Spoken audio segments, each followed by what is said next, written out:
From what I read from the production notes, the preparation for the movie did sound a bit like 2 weeks summer camp for actors. What was that like? I mean, thrown together with the others. It was great. I mean, kind of unusual, certainly, but that's Danny for you. You know, he really pushes actors, and I think actors do get treated.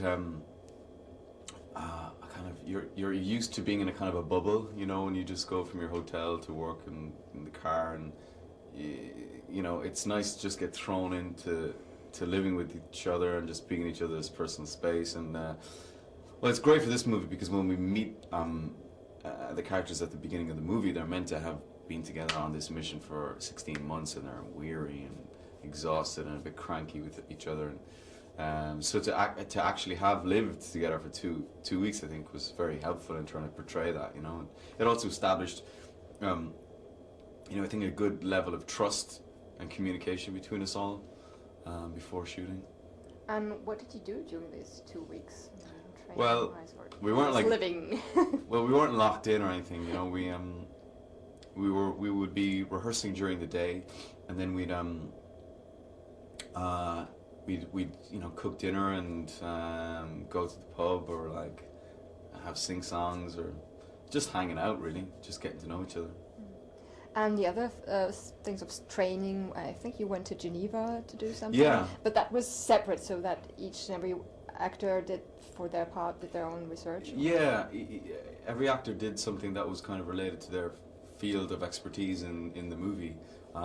And for me, playing a physicist, I went to Geneva with Dr. Brian Cox, who was our like science advisor in the movie, and I spent 2 or 3 days there just observing them and talking to physicists and asking lots of stupid questions and trying to get a, you know, sort of glimpse inside of their mindsets. You know. Had you had any idea about their work before? Or had you No.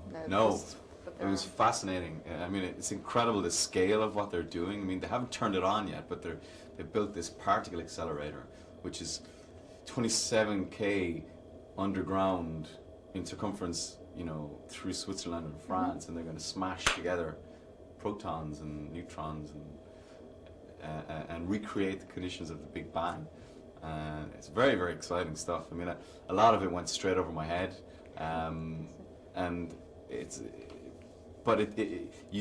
was very revealing for the character, you know, to see how grappling with questions like this and you know, the beginning of life, what that does to your perception of the world was very revealing.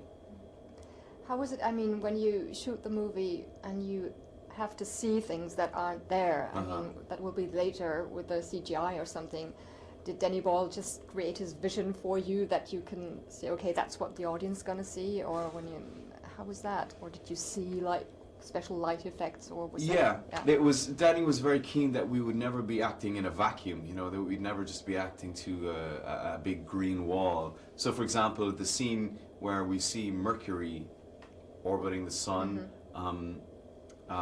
he set himself and Alvin, the DP, set up these big wall of silver and gold metallic sort of spheres, and they shone loads of light on it, so we had something to react off. And obviously it's not going to be the finished product which you see in the film, but it definitely, we can, once there's something there, it sort of triggers a reaction in an actor, and you can begin to get to that point. Yeah. Do you look at the sun in a different way nowadays after this movie? Or?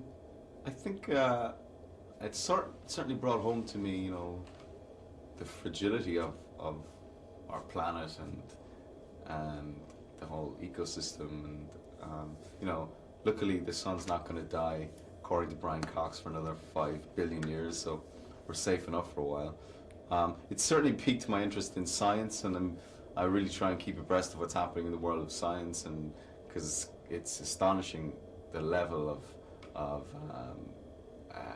discovery that's happening in the world of science right now. So I try and keep up to speed with that, but I'm still not a great scientist. How was it when you first saw the finished movie? I mean, was it like you imagined, or better, or? It was quite overwhelming because the post-production took so long. So there was a year between finishing shooting and the film actually being completed, because they were generating all the CGI. So it was very overwhelming and you know, quite moving. And you know, seeing the sun, when I saw the movie, I realized that the sun is like a character in the movie that wasn't there on set, but is in the movie now, and it was very, very beautiful. Yeah.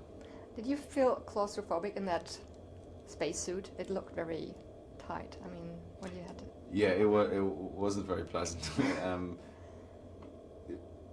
The toughest thing for me and Hiroyuki Sanada, who plays the captain, was this rig that Danny devised called the helmet cam, which is the helmet with a camera built in here, and then we climbed in, we're strapped in, and then pulled up on wires and like kind of hung upside down, and this big weight on your shoulders. And so a lot of that sweat and exertion and effort that you see in the movie is real, and that was hard, but it was great, you know. And I think it's a great, because when you put on a helmet, it just, there's a problem because it goes funk, and you lock the audience out. So Danny wanted to keep a connection between the actors and the audience. So to put a camera right there, it almost brings the audience inside the suit, you know, which is, I thought was fantastic. I think it has to be the last question, because I saw the sign. Okay. There we go. Thank Great. you very much. All right, thank you.